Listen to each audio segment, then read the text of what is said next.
Busque Primera de Juan 5:16. Si alguno viere a su hermano cometer pecado que no sea de muerte, pedirá, y Dios le dará la vida. Hay un pecado que es de muerte. Ahora, sin adentrarnos en todas las ramificaciones teológicas de este versículo, sencillamente quiero que note que algunas personas mueren debido a su pecado. Y Juan aquí no está hablando de muerte espiritual, sino de muerte física. Busque 1 Corintios 11:30. Por lo cual hay muchos enfermos y debilitados entre vosotros, y muchos duermen. Cuando Pablo dice duermen, pues no se refiere a la acción de dormir, sino al hecho de estar muerto. ¿Pero qué quiso decir con eso? Que debido a sus pecados se enfermaron. En otras palabras, muy frecuentemente, nuestra enfermedad es el resultado directo de nuestro pecado. Dios ni siquiera tiene que juzgarnos porque nuestro propio pecado nos juzga. Por ejemplo, los alcohólicos se intoxican con lo que beben. ¿Sabe usted lo que es un tóxico? Pues es un veneno. Y si una persona está intoxicada, quiere decir que se ha envenenado ella misma. Esa es la razón por la que muchas personas, cuando se intoxican con licores, vomitan. Tal pareciera que sus estómagos tienen más sentido común que sus cabezas. Sus estómagos reaccionan frente al veneno y tratan de rechazarlo, y sin embargo el alcohólico sigue bebiendo. ¡Qué necedad! ¿No le parece? Un borracho se envenena a sí mismo y afecta negativamente a todo su cuerpo. Se le enrojecen los ojos, tiene mal aliento, pierde el sentido de equilibrio y dirección, puede dormir su borrachera sobre basura y no darse cuenta de ello. Personalmente yo no me explico cómo nadie puede defender ese vicio y decir que mientras se beba responsablemente, todo está bien. En la actualidad se dice que el alcoholismo es una enfermedad. No es extraño que mientras se está buscando la causa de muchas enfermedades para combatirlas y erradicarlas, en cambio se hace una impresionante propaganda para que la gente beba más. Entonces, como dicen, si el alcoholismo es una enfermedad, ¿por qué hacen tanta propaganda para que nos enfermemos? En otras palabras, sabemos la causa de esa enfermedad y se sigue haciendo propaganda, no para erradicar la causa, sino para comercializarla. Somos personas realmente extrañas, sin necesidad de ser extraterrestres. El doctor Evans Graham, de la Universidad de Washington, es conocido como el padre de la moderna cirugía del pecho. Y en relación con el cigarrillo, él dice en su informe médico que el fumar con exceso es la causa del 99% del cáncer del pulmón. Y el doctor Linus Pauling, premio Nobel de Química, asegura que si una persona de 20 años de edad, si fuma una cajetilla de cigarrillos diariamente, está cortando su promedio de vida en 8 años. Aterradora consecuencia de la enfermedad de fumar.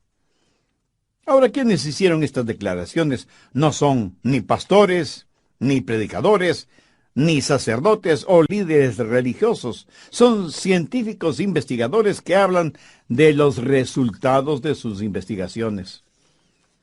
Hay otras personas que se enferman debido a la dieta que tienen y la practican hasta el fanatismo, sin ninguna supervisión médica o de algún reconocido nutricionista. Parece que cada persona tiene su propia dieta y trata de hacer que los demás la acepten. En términos generales, no comemos comidas sanas. La actual es una generación que sabe más de comidas rápidas que no benefician, que de comidas nutritivas que son buenas para nuestros cuerpos. Y algunos de ustedes estarán pensando, bueno, lo que está diciendo no tiene que ver conmigo, porque yo no bebo, no fumo, no como comida basura y no vivo una vida sexual desordenada. Pues mi amigo, le felicito. Pero, ¿qué de las preocupaciones?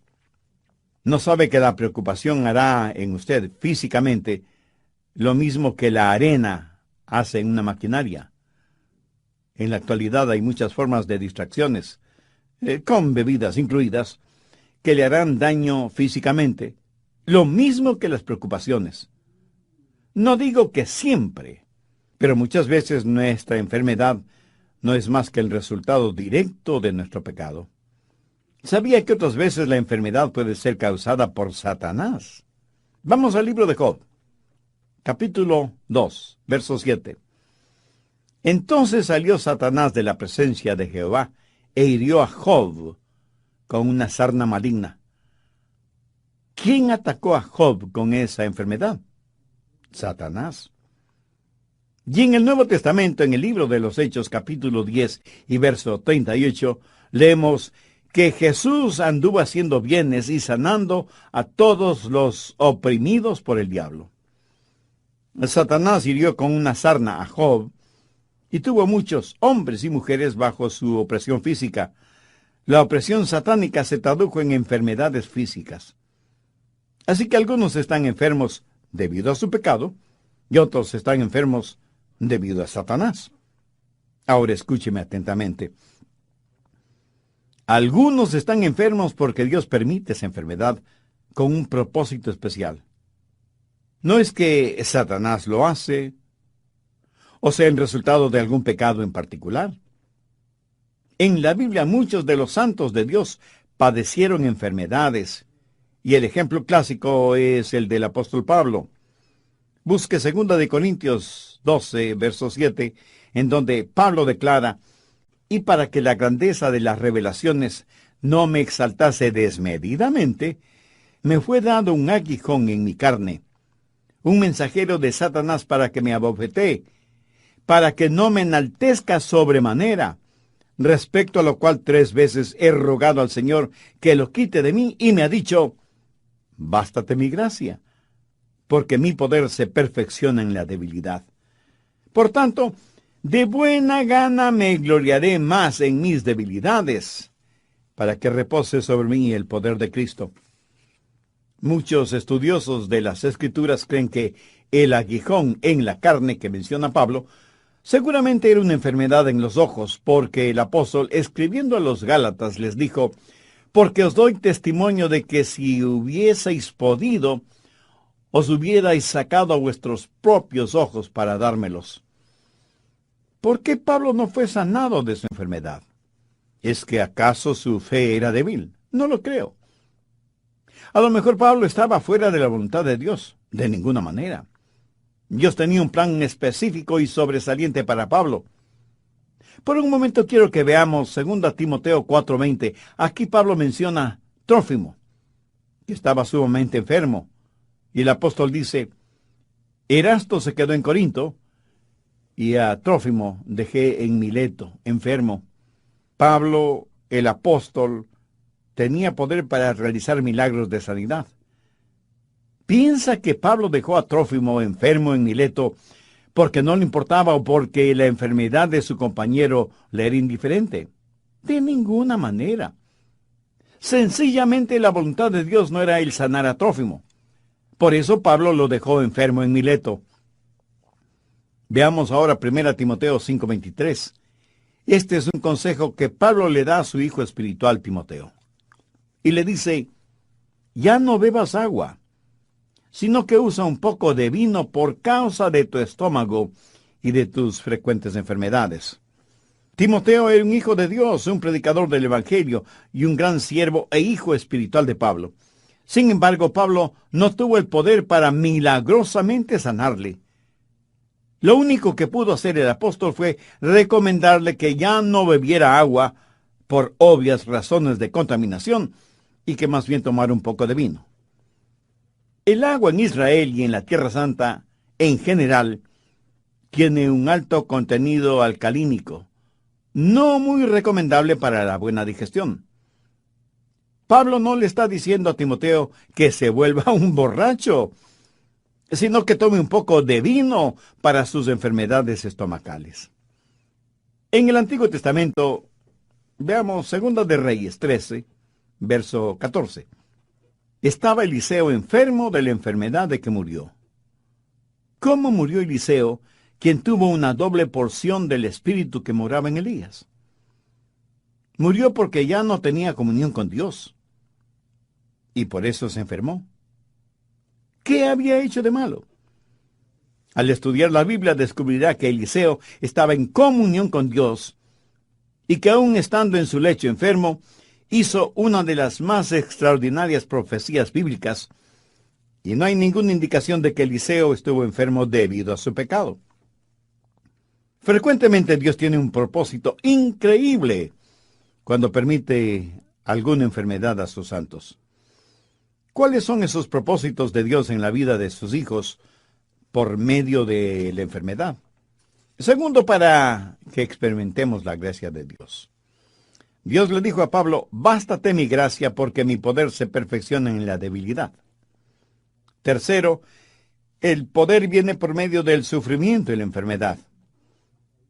Pablo hizo un maravilloso descubrimiento, que por medio de la enfermedad podía conocer el poder de Dios, quien le dijo: mi poder se perfecciona en la debilidad.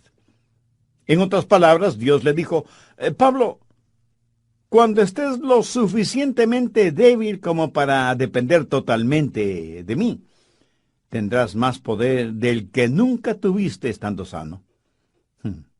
Por eso es que Pablo dijo: por tanto, de buena gana me gloriaré, más bien en mis debilidades, para que repose sobre mí el poder de Cristo.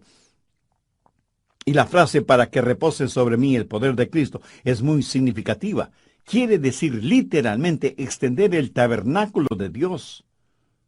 Dios ha extendido su poder sobre la vida de Pablo, y por eso el apóstol siente que cuando es débil, entonces es fuerte. Pablo, debido a su enfermedad física, aprendió a confiar, a depender de Jesucristo. Pablo nunca dijo: bueno, si no me puedo curar, entonces debo aguantar. No. Su actitud fue: si Dios no me quiere curar, entonces debo alabar. Amén. Por eso se glorió en su enfermedad. ¿Alguna vez usted le ha dado gracias a Dios por su enfermedad, así como le da gracias a Dios por su buena salud? Piénselo. Cuarto, la productividad a veces viene por medio de la enfermedad. Cuán grandemente ha sido bendecido el mundo por creyentes enfermos. Y aunque no sea difícil el comprenderlo, Dios puede usar nuestro sufrimiento para bendecir a otras personas. Veamos 2 Corintios 1:6. Pero si somos atribulados, es para vuestra consolación y salvación. ¿No es eso maravilloso? Pablo está diciendo: mi aflicción es su consolación. Mi sufrimiento es su salvación.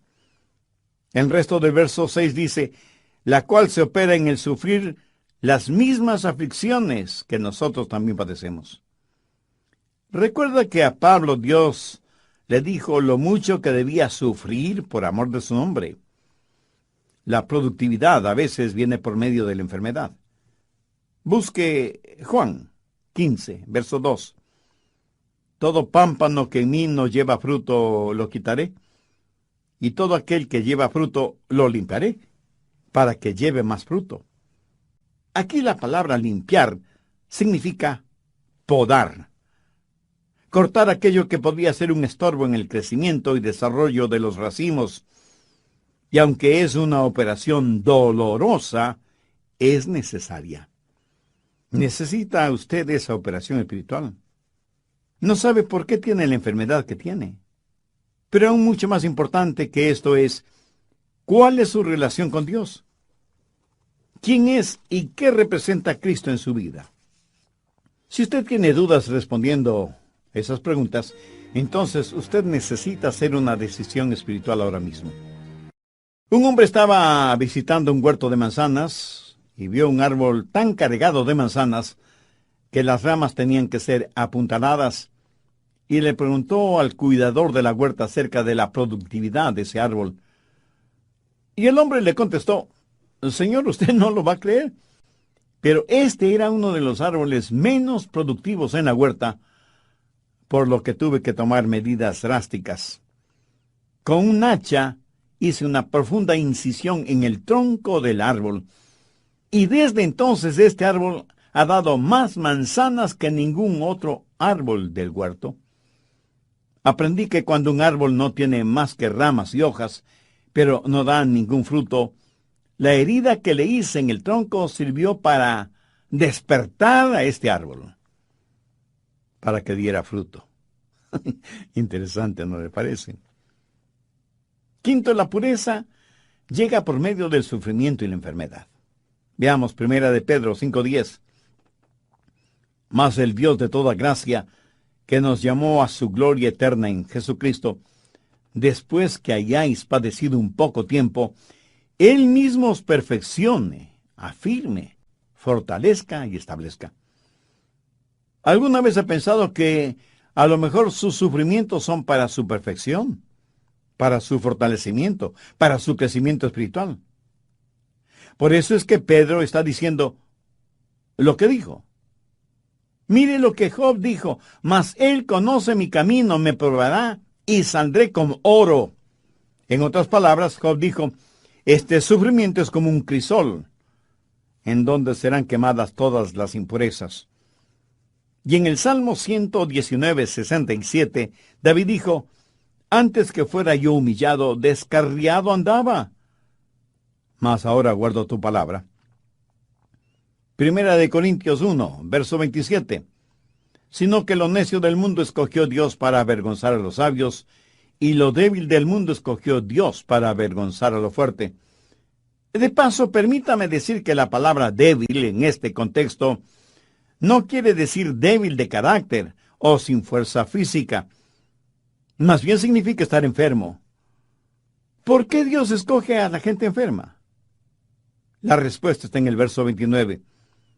A fin de que nadie se jacte en su presencia. Ahora, ¿cuál es el propósito de todo esto? Verso 31. Para que, como está escrito, el que se gloríe en el Señor. ¿Cómo es que nuestra muerte puede traer gloria a Dios? Vayamos al Evangelio de Juan, capítulo 21, verso 19. Esto dijo dando a entender con qué muerte había de glorificar a Dios. Dios, por así decirlo, cierra la boca del diablo. El apóstol Santiago usa el ejemplo de Job. La acusación del diablo contra Job era que Job no amaba a Dios. Y la única razón por la cual Job servía a Dios es porque Dios le había sobornado. Y Satanás le dijo a Dios: Job te sirve porque eres demasiado bueno con él. ¿Qué es lo que el diablo le dijo a Eva en el jardín del Edén? Dios no es lo suficientemente bueno para ti. Mira lo que Dios no te permite tener. Pero en relación con Job, el diablo dice que Dios era demasiado bueno con Job. Y Dios respondió al diablo: tú no conoces a mi siervo Job. Él no me sirve debido a las cosas que le doy o a lo que hago por él. Lo hace porque verdadera y sinceramente me ama. Para probártelo, Satanás, te doy permiso para que le quites todo lo que tiene, pero no toques su vida. Bueno, creo que todos sabemos esa extraordinaria historia, resumida en la clásica frase de Job: he aquí, aunque él me matare, en él esperaré. Aquí Job está declarando su total y absoluta fe en Dios. Muchas personas, incluso creyentes, profesan una fe condicionada. Señor, si haces esto por mí, Dios, si me ayudas a conseguir esto o aquello. La verdad es que necesitamos una fe como la de Job, quien dijo: Señor, aunque me mates, te serviré. Eso, mi amigo, cierra la boca de Satanás. ¿No sería formidable que en nuestro contexto actual podamos decir: aunque no tengo buena salud y aunque no tengo posesiones materiales, amo a mi Dios? y Jesucristo es real y suficiente para mí. Andrew Murray fue un gran hombre de Dios y él escribió lo siguiente: frente a los problemas, un hijo o hija de Dios pueden decir: Dios me trajo hasta aquí y es por su voluntad que estoy en este lugar. Él me protegerá con su amor y me dará la fortaleza para comportarme como su hijo. Él transformará las pruebas en bendiciones, enseñándome las cosas que Él quiere que aprenda. Y finalmente, en su tiempo, Él me sacará de los problemas como y cuando Él lo quiera. Ahora quiero que veamos algunas de las causas de las enfermedades en los hijos de Dios. No porque hayan cometido algún pecado en particular, sino porque Dios tiene un propósito mucho más importante. Sexto, la cura para la enfermedad. Santiago 5, desde el verso 13. ¿Está alguno entre vosotros afligido? Haga oración. ¿Está alguno alegre? Cante alabanza. ¿Está alguno enfermo entre vosotros? Llame a los ancianos de la iglesia y oren por él, ungiéndole con aceite en el nombre del Señor. Y la oración de fe salvará al enfermo, y el Señor lo levantará, y si hubiere cometido pecados, le serán perdonados. Aquí la palabra enfermo significa no tener ninguna fortaleza física, pero tampoco se refiere a un simple dolor de cabeza o a que le duele algún diente de la dentadura postiza. No, no se refiere a nada de eso. Aquí se habla de una verdadera enfermedad genuina, real, terrible. Entonces, ¿cuál es el procedimiento a seguir? Primero, llamar a los ancianos de la iglesia. Esto no necesariamente significa una persona llena de años, aunque esa es la etimología de la palabra, pero más bien se refiere a un líder en la iglesia. Anciano es una palabra usada intercambiablemente en la Biblia referente a un pastor o un obispo. Hay que llamar a los líderes espirituales en la iglesia, no simplemente a cualquier persona, no a pseudopastores o líderes o apóstoles o profetas, que no son más que lobos disfrazados de ovejas. Segundo, orar por el enfermo y ungirle con aceite. Así lo dice el verso 14. Oren por él ungiéndole con aceite en el nombre del Señor. Ahora, ¿qué significa ungir con aceite? Algunos estudiosos dicen que significa el uso de medicinas, que hace referencia al uso de medicamentos para curarse. De paso, permítame decir que Dios puede usar doctores para sanar a algún enfermo. No hay nada de malo en consultar con un doctor. Lo malo es depositar la fe en ese doctor en vez de tener fe en Jesucristo. En mi opinión, el ungimiento con aceite no se refiere al uso de medicamentos. En algún comentario bíblico leí que ungir a una persona con aceite significa, prácticamente, cubrirle completamente con aceite. Bueno, yo no lo creo así. Eso equivaldría a tener un enfermo resbaloso. En la Biblia, el aceite fue usado como símbolo del Espíritu Santo, separando y santificando a alguna persona específicamente para la causa de Cristo. Permítame darle un ejemplo de lo que estoy diciendo. Vayamos al libro de Levítico, en el Antiguo Testamento, capítulo 8, verso 10. Y tomó Moisés el aceite de la unción, y ungió el tabernáculo y todas las cosas que estaban en él. ¿Lo comprende? Cuando usted unge con aceite a alguien o a algo, lo santifica. ¿Tiene problemas entendiendo lo que significa la santificación? Es muy sencillo. Significa apartar para un propósito o para un trabajo específico. Mire los siguientes versículos, el 11 y 12. Y roció de él sobre el altar 7 veces, y ungió el altar y todos sus utensilios, y la fuente y su base para santificarlos. y derramó del aceite de la unción sobre la cabeza de Aarón, y lo ungió para santificarlo. El ungimiento con aceite es un acto simbólico, similar a la Cena del Señor, o Santa Cena, o comunión, al bautismo por inmersión, o la imposición de manos. Simboliza algo hermoso y sobrenatural. El aceite en la Biblia, siendo un símbolo del Espíritu Santo, cuando es usado para ungir a una persona, simboliza el que esa persona es separada, apartada para el servicio de Dios. Cuando una persona está enferma y llama a los ancianos o a los líderes espirituales de la iglesia, y ellos le ungen con aceite en el nombre del Señor Jesucristo, significa que esa persona, aunque esté enferma, está separada para el servicio y la causa de Cristo. Ahora, ¿por qué Dios debería sanar a una persona que no ha sido santificada? ¿O por qué Dios debería darle buena salud para que usted siga sirviendo al diablo? El ungimiento de una persona enferma es la declaración tácita de que esa persona está total y completamente entregada en cuerpo y alma al control del Espíritu Santo.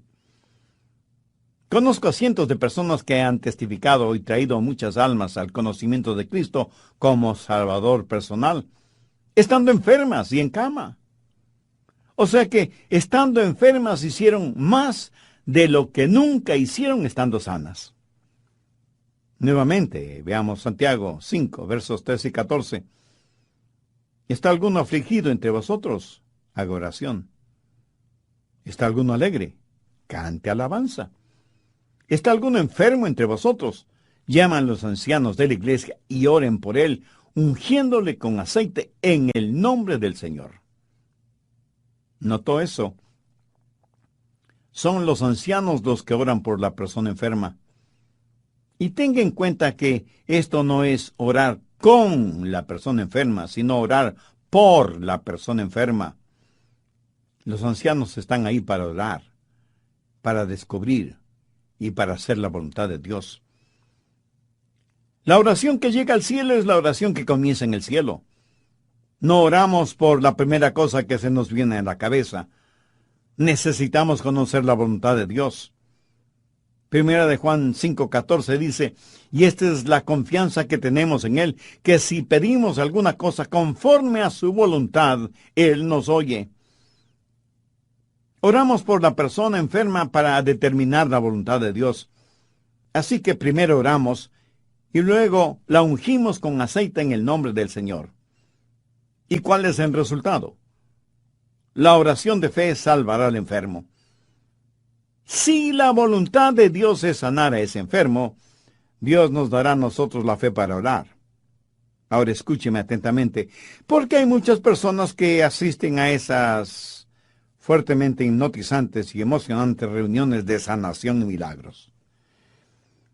Yo creo que la parte más ardiente del infierno está reservada para esos charlatanes y fraudulentos mercenarios espirituales que van por todo el mundo esquilmando a los ingenuos, diciéndoles que el poder de Dios está en ellos para sanar enfermos, cuando no son más que desvergonzados vividores que se aprovechan de la credulidad de los tontos útiles. Esos pseudoapóstoles, pastores, profetas, ministros o como se autodenominen, son una verdadera abominación a los ojos de Dios. Pero esto no invalida el poder de Dios para sanar. Yo creo en la sanidad milagrosa y sobrenatural. Yo creo que Dios me ha sanado de muchas enfermedades para que crea en su sanidad. Pero recuerde que cada cosa que Dios hace, Satanás la falsifica. Y estos pseudo sanadores que abundan en nuestro mundo actual toman a una persona que está en una silla de ruedas o que usa muletas y les imponen las manos y dicen unas cuantas palabras misteriosas y desconocidas y como nada sucede declaran, hermanos, la voluntad de Dios es sanar a todos, pero esta persona no tiene suficiente fe como para ser sanada. Ahora piense conmigo por un momento. ¿Puede imaginarse lo que hará eso en una persona que no entiende la Biblia? ¿Se da cuenta del tremendo daño que hacen al ego espiritual de esa persona? No creo que haya nada más abominable que eso. Si usted estudia detenidamente este pasaje de Santiago, descubrirá que no es la fe del enfermo de la que se está hablando, sino de la oración de fe de quienes oran por él. Y en vez de decirle al enfermo, no tienes suficiente fe para ser sanado, deberían decir, yo no tengo la suficiente fe para orar por ti. ¿Qué es lo que dice la Biblia? La oración de fe salvará al enfermo. Pero no se refiere a la oración del enfermo, sino a la oración de los líderes espirituales, de los ancianos, por el enfermo. Cuando una persona ha sido ungida y santificada, esa persona ha sido apartada para el servicio de Dios. Y cuando se ora con fe buscando la voluntad de Dios, el Santo Espíritu de Dios honrará esa oración de fe. Esto lo sé porque lo he visto suceder. He visto cómo Dios ha sanado en forma milagrosa e instantánea, en respuesta a la oración de fe. Yo no tengo el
de sanidad.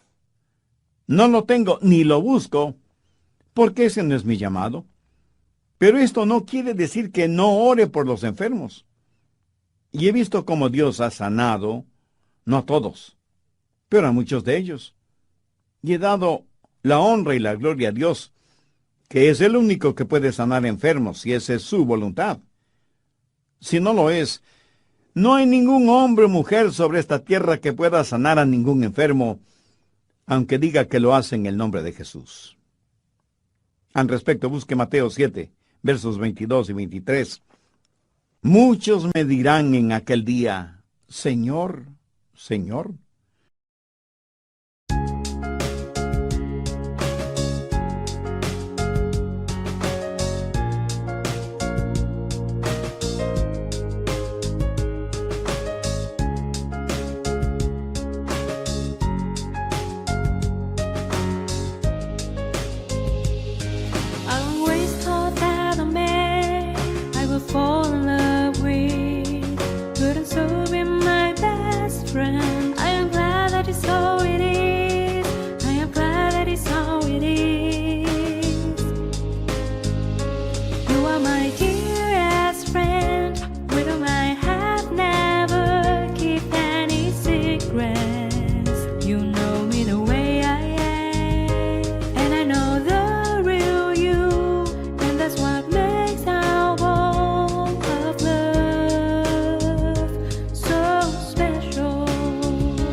You are my dear